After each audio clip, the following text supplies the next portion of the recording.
Hey, it's Joey Balladonna here from Anthrax, and this is SAGAS.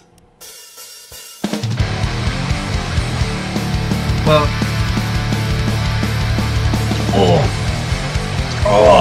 look, this is a big one. I didn't break out and join the podcast today. It is now time for Devil's Advocate. Same time, same place, awesome. What's going on, everybody? This is Corbin, the Serpent Tongue Skipwith. And this is Ram, the Berserker Marabou. And this is SAGAS. SAGAS. Welcome. I just like, I always think how lucky that you named your album SAGAS, because I wouldn't know what to call this podcast had you not. Yeah. It all just came together nicely, bro. Yeah, SAGAS. Cool. So this is our 41st episode. That means crazy. Last week we talked about Harakiri for the Sky, which should be up now. Or I guess when this comes out last week. So it should be out last week for you guys. Good album. Very interesting album. And yeah, so if you want to describe, Ren, what this week's album is. This week I went for something dark but light and lovely, and as you can see in the lovely background there, this kind of sets the whole tone of the evening. It's a magnificent album called Primordial Arcana, as I like to call it, by Wolves in the Throne Room, Washington based. You say Washington, but for me it's there's a genre of music that they call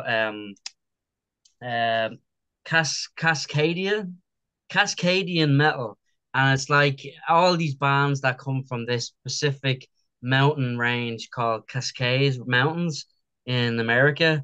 So it's over like the far west mountains, and it's kind of like America's answer to Norwegian black metal, and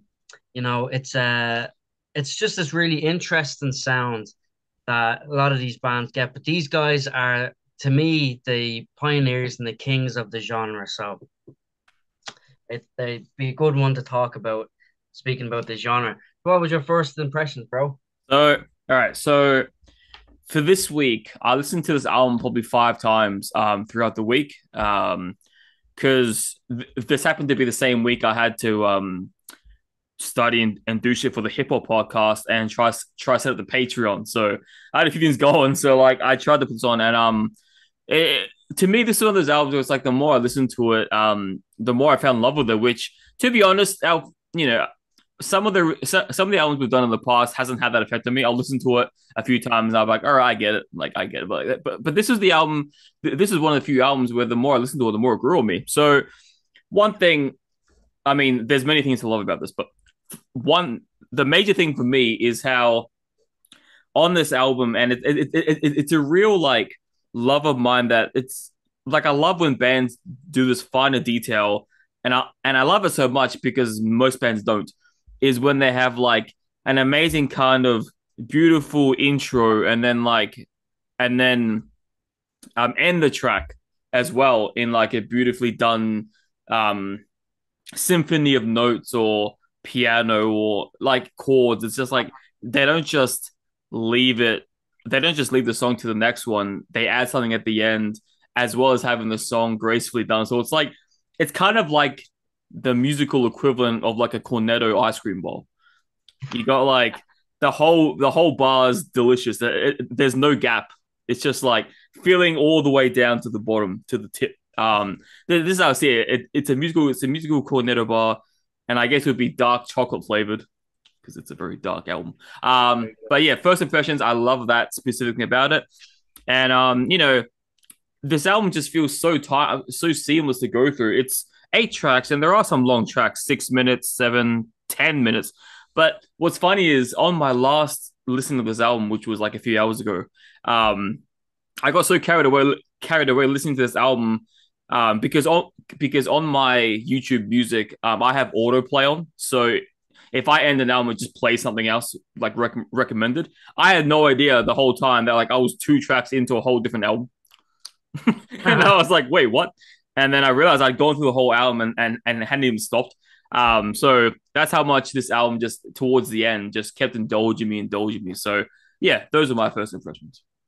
Right, I'm glad to hear. I had a feeling when I suggested this album, I was like, he's gonna like this one.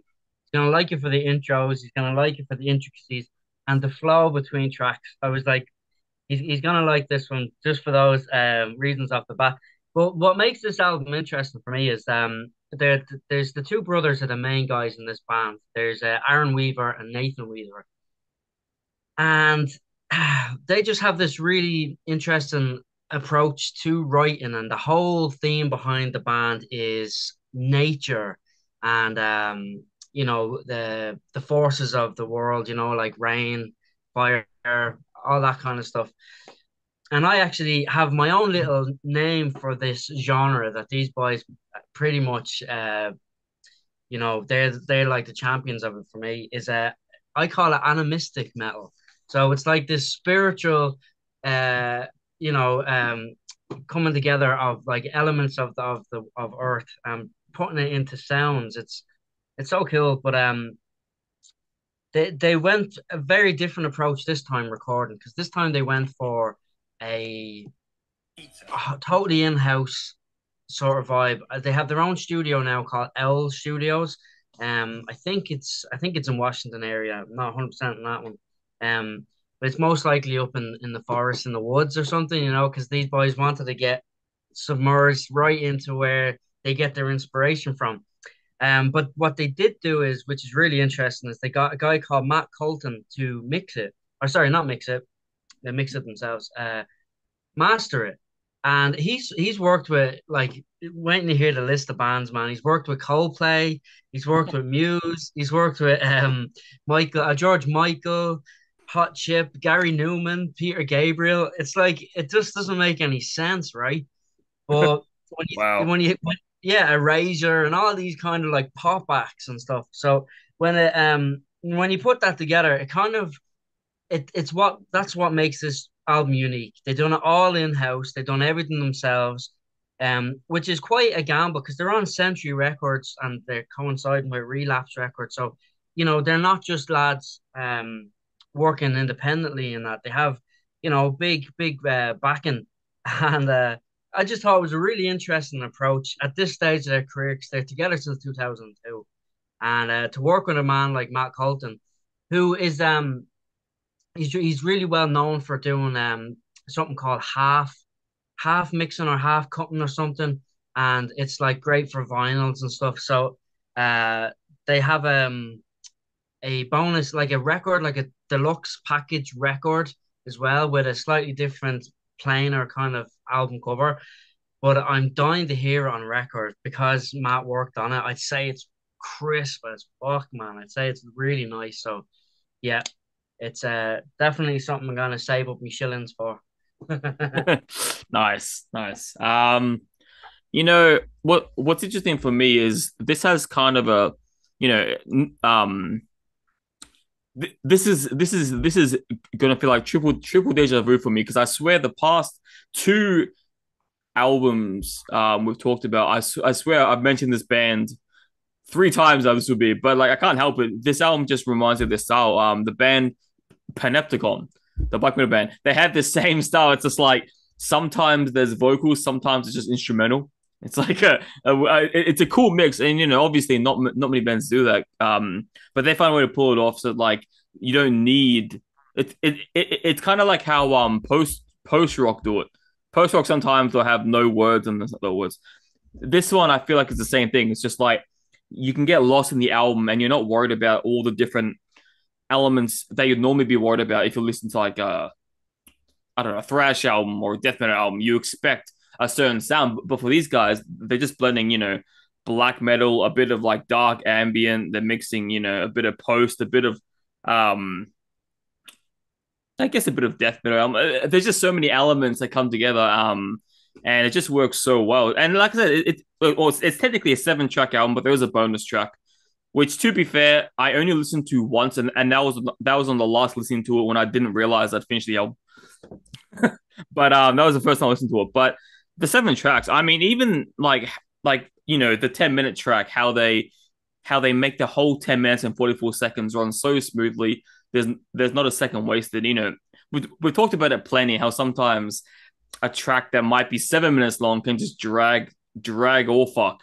But yet, these guys, 10 minutes and 44 seconds, like it just sounds like a journey. It sounds like an exploration, To me, this sounded like I got the best description for this album. This is Lewis and Clark the musical.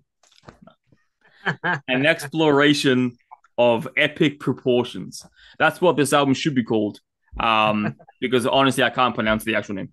But look, cool. Look, when you first showed me this band for the review for the podcast, the name kind of sounds like a band. Like I was expecting like a screamer band based on the name. It's like Wolves in the Throne Room. I'm like, what kind of Asking Alexandria shit is this? I'm like Wolves in the Throne Room, Blood on the Dance Floor. Like I was expecting like a name like that, and then when I heard the music, I was like, oh fuck, this is not. I remember when I put the headphones on, I was like, this is not what I was expecting at all.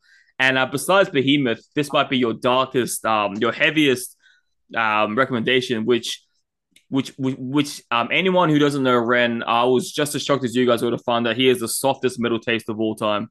For a Viking dude, your metal is pretty tame. But no, this one surprised me. It was dark, it was filthy, it was heavy, and it was also atmospheric and ambient at the same time. So I can say with all honesty that I very much enjoy this record. Yeah.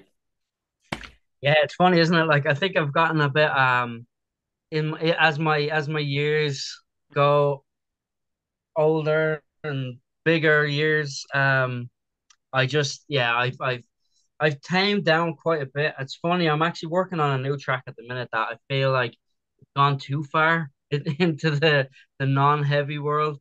It's still rocking, but the thing about these boys is they're pagan metal, right?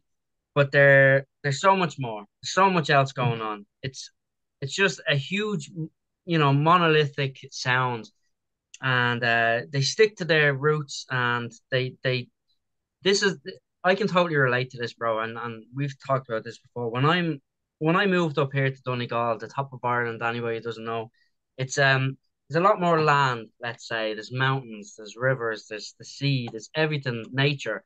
And it really does reflect on what you do as an artist, whether it's, painting or music or whatever.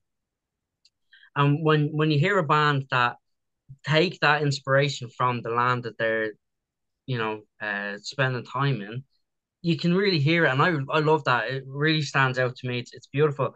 They bring that onto the stage with them as well. So like that stuff in the background there, behind you, dude, it's sort of stuff that they'd have on stage with them, They'd have the bones, the skulls, but it's also there's fire. Yep, there you go. Nice. They have like the fire on either side of the stage. They have their microphones, and it's all flowers and bits of branches of trees and stuff. And when you go to see them live, it's just a combination of everything. They bring it all together. They do have backing tracks with all the really interesting instrumentation that they have on record, which is nice because when you see them live, you do get the whole experience. It's a visual and it's sonically matched up with what you'd expect on the records and stuff. I just love it, and anything theatrical. Like the singer Aaron wears a robe. Sorry, Nathan wears a robe, and he just it's just really cool. It just works really well for me. But it's funny because they're included in the second wave of black metal, and I remember when this wave started, it was like 1990-ish sort of time, and it was like bands like Mayhem and Enslaved and stuff, and these guys carried that torch, I think, really, really brightly. They stick to it, but they don't copy it. They helped it evolve since 2002, which is absolutely amazing. I full props to them, and I love the fact that they just write for themselves. And the thing I like that there's this description of the synths that they use is like dungeon synths, I love that description, bro. It's like I'm like, lads, I want some dungeon synths in our next song. It's just really cool. But the production and the art direction from what you see behind you as well was also the band. Photography was a guy called Amjad Fur. I'm not sure if I'm pronouncing that right. Right, he does lots of really, really cool, um, ancient-esque style imagery, which is really cool. The drummer is the brother, right? Aaron, the Nathan's, and he does a lot of vocals as well, and he works on them synths. And it just goes to show like the two boys are so multi-talented, it's unbelievable. Like they they they put their hand into every aspect of their band, and sometimes that can go awry. Sometimes people are like, oh, they've gone too far now, and pulling themselves away from other studios and doing it all in-house was a gamble. That there's some people that think, I know they went too far with a lot of the stuff, but I think sonically it's just perfect, this record, and it has like an otherworldly production feel to it. Like, there's one track, Underworld, and it does feel like we're in the underworld when you're listening to the track. It's magical stuff. Like, Before I get into my opinions, I just one thing that you said kind of stuck out to me, and I mean, I could be wrong, but was Mayhem second tier? I thought they were first tier. uh, Didn't they I invent think it? I think there was something going on in the 80s, in the early 80s beforehand. Now, I could be wrong, but the early 80s was Like Venom. another. Yeah, yeah. I think when like Gorgoroth and Mayhem came about, I think, now I could be wrong, but the second wave came very early anyway in the whole thing. So I don't know, maybe you're right, bro. I don't know. But The way that I always thought about it, and obviously I'm not saying I'm right. It's just back then when I studied black metal a lot when I was a teenager, I always thought first tier was like Mayhem, and then like Immortal, and then second tier I thought was like Dimmu Borgir, Gorgoroth, like those boys, and then third tier I don't care. But I thought the first and second tier was those bands. I thought Mayhem was like the Black Sabbath of black metal. I yeah, I thought mean, they no, I could be wrong. I don't know. yeah. But You know what? Let's just have a look, just out of pure curiosity. First wave of black metal, right? This is the beauty of the internet, folks. I love this information age. Just freaks me out all the time. Yeah. So you've got Swedish Bathory, you've got Venom, Hellhammer, um, Celtic Frost. I thought they were later, but yeah. Merciful Fate and stuff like that. So I don't know. there you But go. Mayhem wasn't. Huh. there you go. I All don't them know. I was voices there. associating Mayhem with the first. Yeah, no, I would do. Yeah. Well, regardless, that's a little black metal segment. Anyway, back to your regular program. Um, yeah, it was just yeah, because these guys, yeah, I mean, talking about the song Underworld or the Underworld song, it's like, especially towards the end, like the last 30 seconds, it sounds like you're in some kind of like torture chamber. So maybe they're not lying when they said they have dungeon synths. maybe Yeah, maybe they actually are in a dungeon this whole time, and we'll see them in the news in a few years. Fucking serial that'd killers, be maybe. yeah, that'd Um, be so yeah, that'd be hilarious. Fun that up, but no, there were so many songs that stuck out to me. Like I think it was yeah, Spirit of Lightning, the intro to that. Just like it's just like I said at the start, they have so many amazing intros. It kind of reminded me something similar to like to what made me fall in love with like Cradle of Filth. Their Cradle of Filth have so many, especially in the early years, they had like just insane, like real gothic heavy, just like chord progressions, keyboard, organs, female singers to accompany kind of gothic vibe. But and I And even though on this album there isn't that much vocals in comparison, but you can just feel the intensity. You can feel the dark kind of journey that you're going through. And like I said, after every listen, throughout the 5 listens, every time got better and better. Towards, like I said, towards the end, I forgot the album even finished. I was like, what the fuck? But no, like for a 7-track album, which would be like what? Let's see, 10. So I'll guess probably 40 minutes in length, maybe late, probably high 30s. For what it, because there are albums out there that are like double albums that don't impact it, that don't impact as hard as this. Um, so the fact that they can do what they did in 7 tracks and give you this whole outer worldly experience, or should we say underworld aurora, um, that really does make you think how they were able to walk you through eternal fields. Yeah. But anyway, that's the magic of the mountain magic. Nice, nice.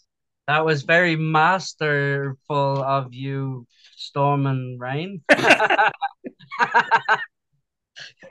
Where is this episode going? We're just making shit up. But the floor is yours.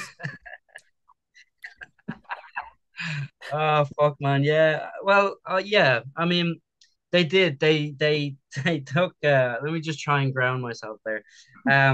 It was. I think it's, yeah, a 40 odd minute long album, and there's only one track that really dragged it out. Not dragged it out. Is one of my favorite tracks. Track number 6 is 10 minutes and 43 seconds long, but it doesn't feel that long. It fits in perfectly lengthwise, and there's so much going on in these tracks, man. Each track could be like, stretched out into a whole album. Like there's just so many beautiful subtle nuances and epic moments. It's killer. I highly recommend it. And their album Celestial, I think it was 2012 or something. It's being massively highly regarded. And every album they've released, everybody was like, "Oh, is it going to be the next Celestial?" And I think this is better. And I think it's after pushing it into a whole other place.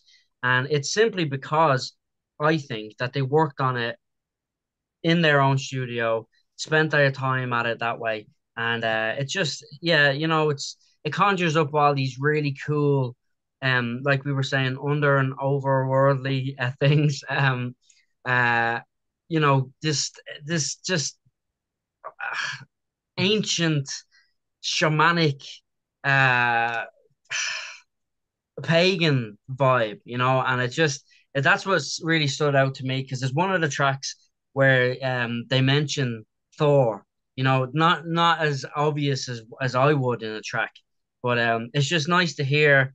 They don't box themselves in, but they do have a lot of Norse themed kind of lyricism or lyrics, or even just an approach to it.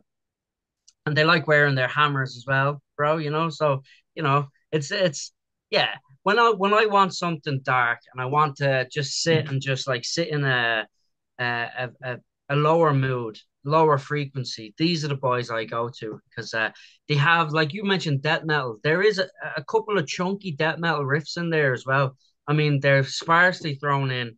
um Through Eternal Fields there's two sections where they go into just pure chunky guitars, and it's they've really memorable licks as well. It's not even just playing atmospheric fast single notes for the sake of it. It actually really adds to the texture of the song, so thumbs up. Uh, well, nice. So before we get on to the shout out and sponsorship part of things, I forgot to say this at the start. I was meant to say it. That's my bad. But and I'm gonna do a little special intro for it. But maybe you're not aware of this yet. But rest in peace to Dan McCarty from Nazareth. Oh, I didn't know. He died today, like 5 hours ago. The Scottish hard rock band Nazareth, founded in 1968. Dan McCafferty. Yeah, passed away today, and I wasn't aware of the band until today, but you've been around that long, 1968, like, yeah, died at 76, still going till today. So, you gotta give credit where credit's due. Metal legend, and I can imagine how much of a hero he must be to Scotland, in the metal scene. So yeah, rest in peace to him, and yeah, so that sucks, but. That being said, I'll do a good intro for him. In the meantime, who do you have to shout out today, Ron? This week, I would like to shout out to the wonderful people at Iron Age Guitar Picks, because all week long I've been writing like a madman here, playing my trusty Cassidy's. I love writing with my Cassidy's Axeman.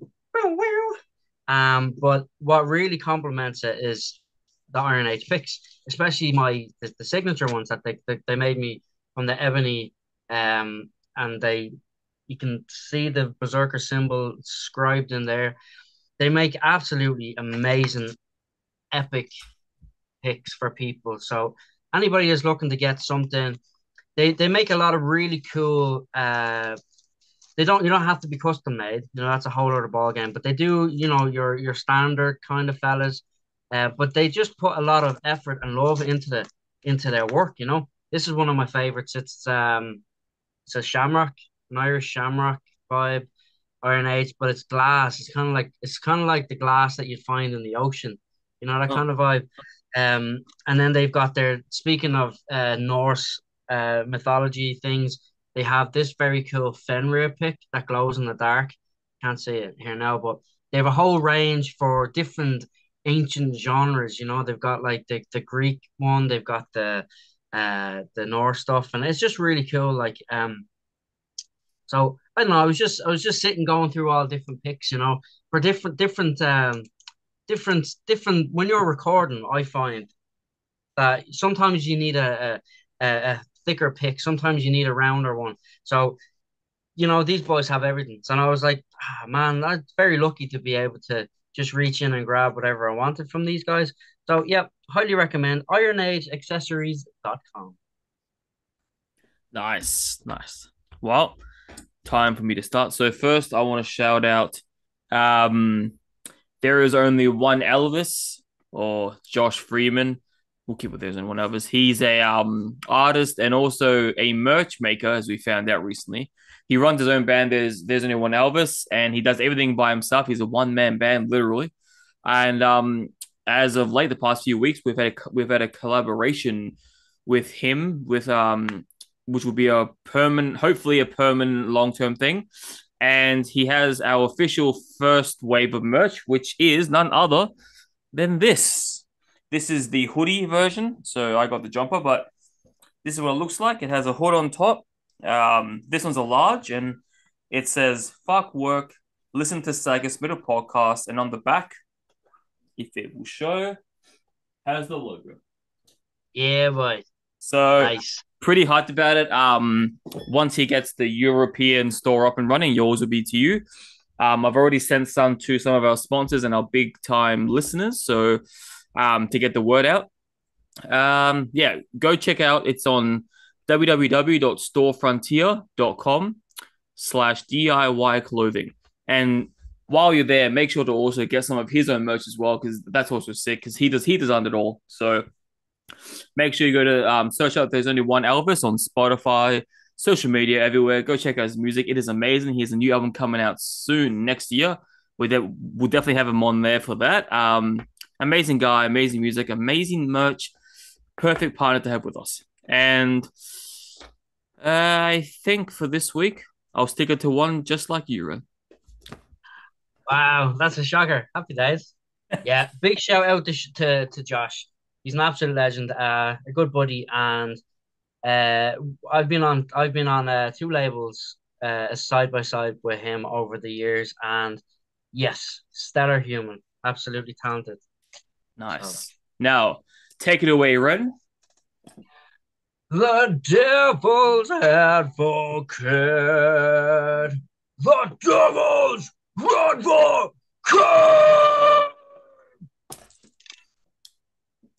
Absolutely bitching.